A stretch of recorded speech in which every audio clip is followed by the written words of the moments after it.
Hello dear students, आज मैं model paper 4th के ऑब्जेक्टिव क्वेश्चंस की वीडियो लाई हूँ। इन्हें भी अपनी कॉपी में नोट करके इनकी भी तैयारी करें। बीज का परिवर्धन होता है बीजांड से निषेचन की प्रक्रिया के बाद। अंडाशय से बनता है फल और फल की भित्ति बनती है अंडाशय की भित्ति से। द्विनिषेचन होता है आवृतबीजी पौधों में। ध्रुवीकाय का निर्माण होता है अंडजनन में।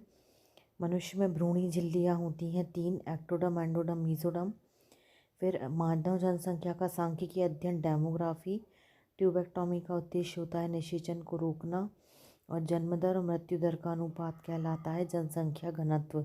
इस तरह से आपके ऑब्जेक्टिव के ये वाले क्वेश्चंस, पहला वाला सही जो विकल्प चुनकर लिखिए कंप्लीट हुआ। इसके बाद आते हैं सही जोड़ी पर।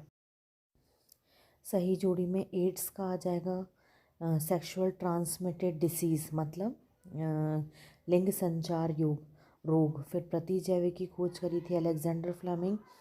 इंटरफेरॉन है विषाणुरोधी प्रोटीन।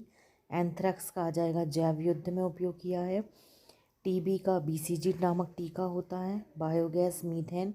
और दालगुल की पौधों में जो जीवाणु होता है वो है राइजोबियम।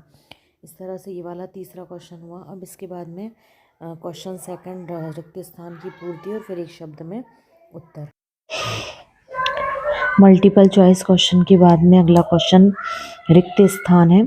इसमें दिया है मेंडल ने कितने नियम दिए, 3। यहाँ पूरे नाम लिखने की ज़रूरत नहीं है। टर्नर सिंड्रोम में गुणसूत्र की संख्या 44 + x हो या 45, डायरेक्ट भी लिख सकते हो। फिर इसके बाद में डीएनए के एक पेयर में कितने न्यूक्लियोटाइड होते हैं, 10।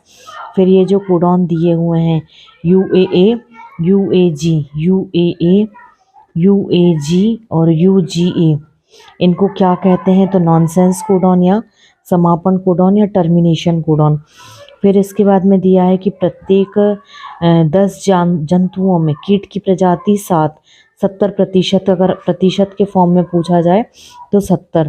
फिर इसके बाद में एक प्रजाति समुदाय का दूसरे में परिवर्तन क्या कहलाता है?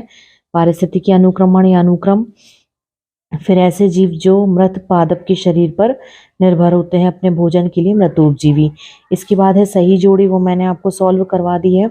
इसके बाद एक शब्द में उत्तर है लैक्टिक अम्ल का निर्माण करने वाला जीवाणु लैक्टोबैसिलस। किसी भी मतलब पौधे या किसी की प्राकृतिक दोहन करने की प्रक्रिया बायोपायरेसी। उच्च कवक की जड़, उच्च पौधे की जड़ें और कवक का सहजीवी संबंध माइकोराइजा। एक पादप पोषक स्तर से अगले पोषक स्तर पर स्थानांतरित होने वाले ऊर्जा का प्रतिशत 10%। फिर पीसीआर का पूरा नाम। फिर मॉलिक्यूलर सीजर कैंची के नाम से रेस्ट्रिक्शन एंडोन्यूक्लियस। और एक अनुवांशिक प्रतिकृति जो बनती है अलैंगिक जनन में, क्लोन जिसे हम कहते हैं। तो इस तरह से आपके ये चारों क्वेश्चंस हो गए। और इसके साथ में मैंने इंग्लिश मीडियम की भी कुछ वो इसकी ट्रांसलेट करके कॉपीज़ लगा दी हैं, तो आप वो देख सकते हैं। इसी तरह चैनल को सब्सक्राइब करें और वीडियो को देखते रहें। Thank you.